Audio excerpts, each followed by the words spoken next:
Assalamualaikum warahmatullahi wabarakatuh.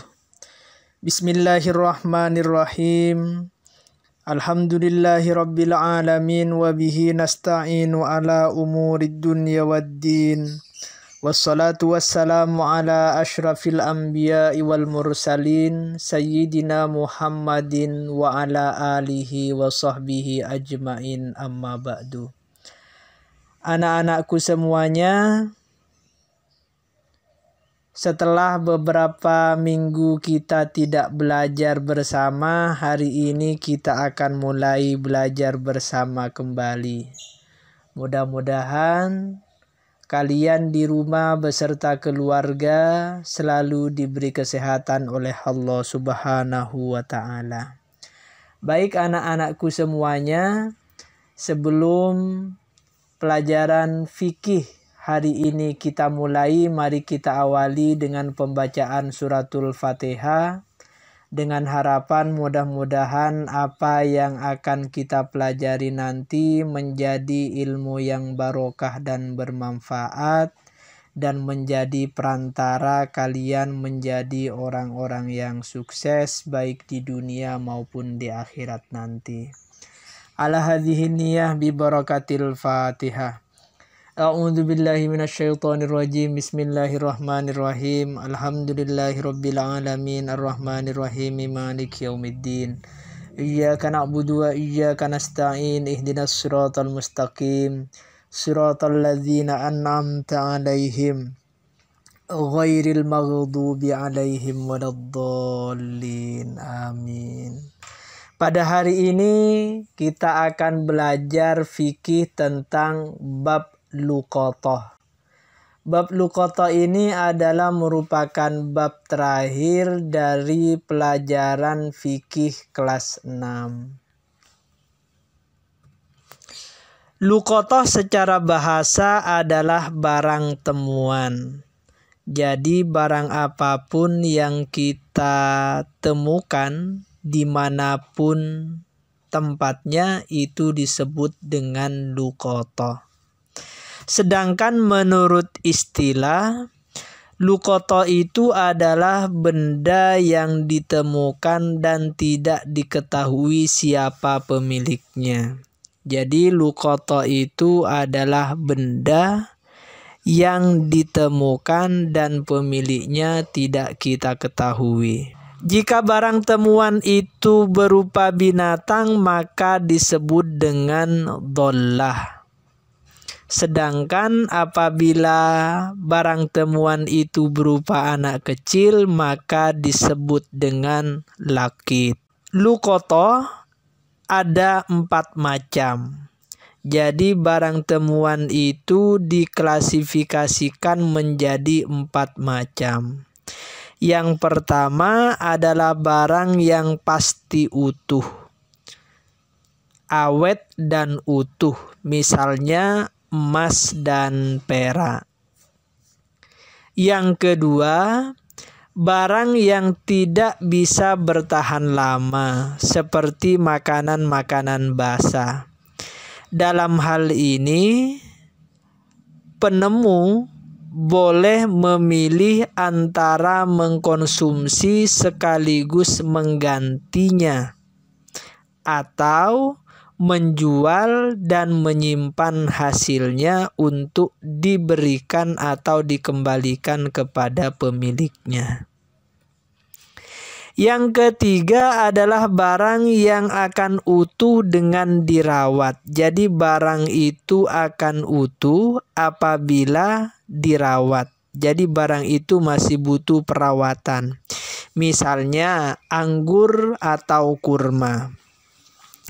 Dalam hal ini penemu bisa memilih dan memilih yang paling maslahat, yang paling baik antara menjual dengan menjaga hasilnya dan atau mengeringkannya sekaligus menjaganya. Jadi apabila barang yang kita temukan itu adalah barang yang bisa awet dengan dirawat, maka pilihannya ada 2. Yang pertama adalah menjual dan menyimpan hasilnya, dan yang kedua mengeringkannya sekaligus menjaganya agar tidak rusak.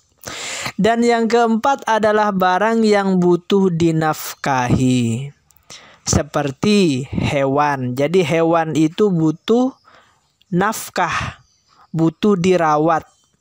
Dalam hal ini, penemu hewan yang tidak mandiri bisa memilih untuk memilih 3 pilihan. Jadi hewan yang ditemukan itu nanti diklasifikasikan atau dibagi menjadi 2.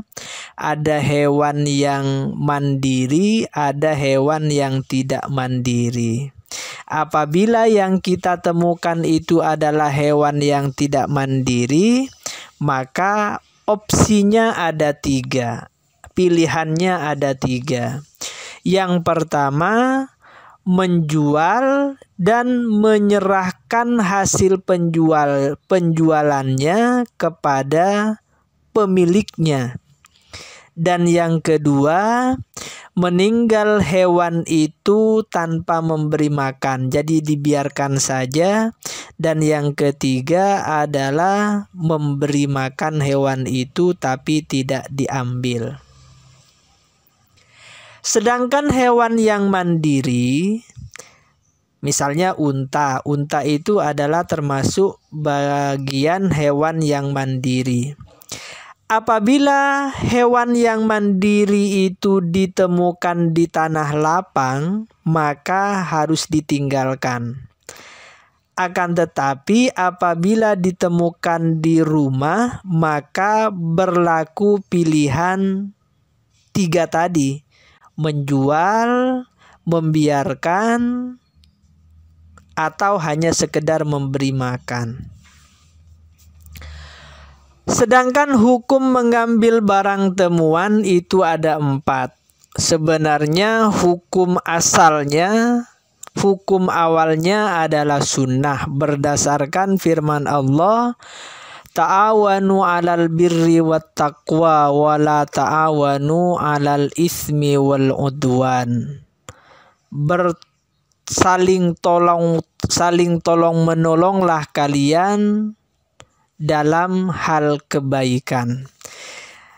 Jadi hukum asalnya, hukum asal luqathah, hukum asal mengambil barang temuan itu adalah sunnah. Akan tetapi para ulama kemudian membagi hukum mengambil barang temuan itu menjadi 4. Yang pertama adalah sunnah, yang kedua wajib, yang ketiga makruh, dan yang keempat haram.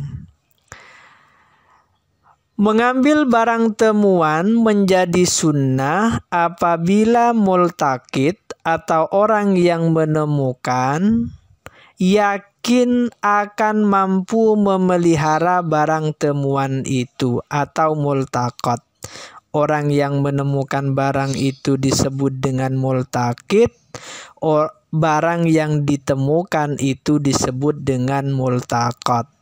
Jadi apabila multaqit atau orang yang menemukan barang itu yakin bahwa dirinya mampu memelihara barang temuan itu, maka sunnah untuk mengambilnya. Mengambil multaqat atau barang temuan menjadi wajib apabila multaqit atau orang yang menemukan khawatir akan hilangnya multaqat atau barang yang dia temukan kalau misalnya tidak diambil. Jadi apabila orang menemukan barang dan dia merasa khawatir kalau barang itu tidak dia ambil, maka barang itu akan hilang. Maka hukumnya adalah wajib mengambil.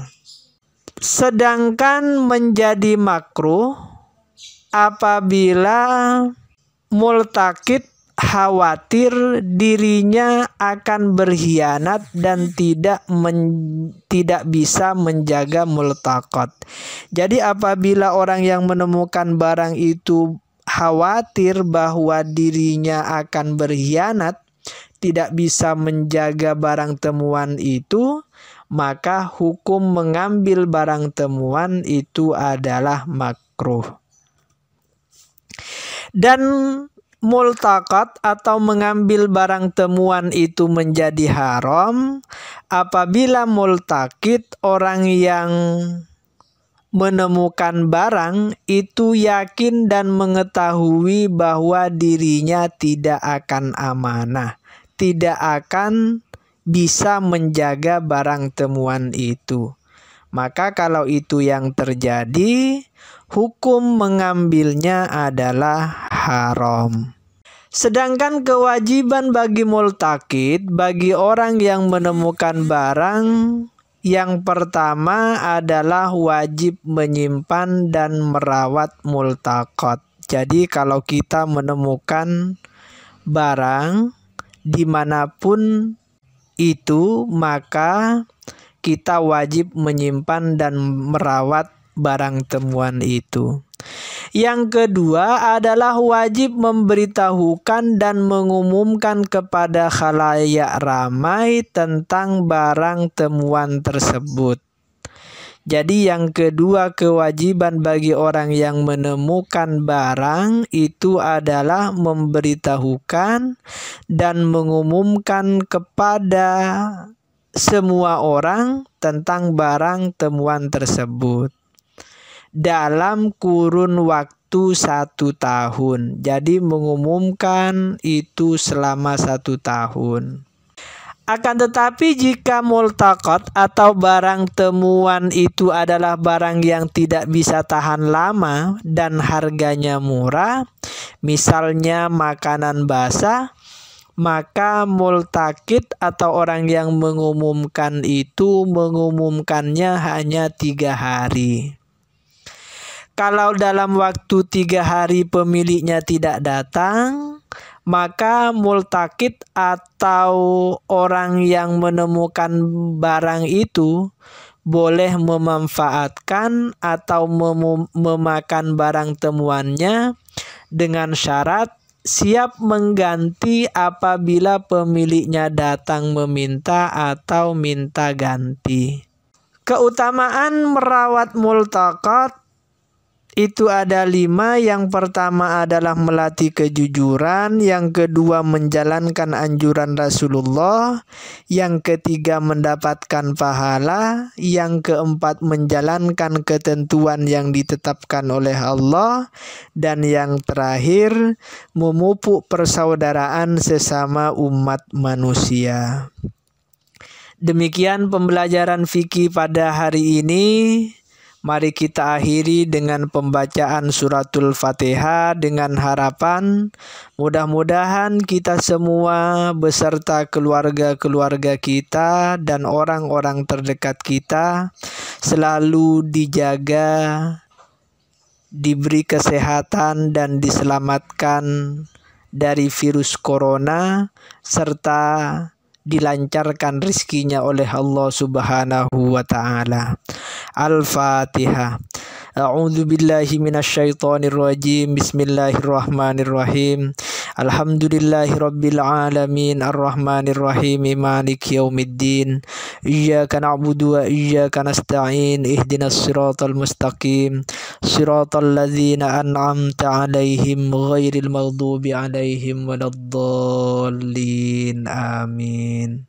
Sekian anak-anakku semua, jangan lupa jaga kesehatan kalian semua, selalu berbakti kepada kedua orang tua kalian, dan selalu berusaha untuk membahagiakan keluarga dan kedua orang tua.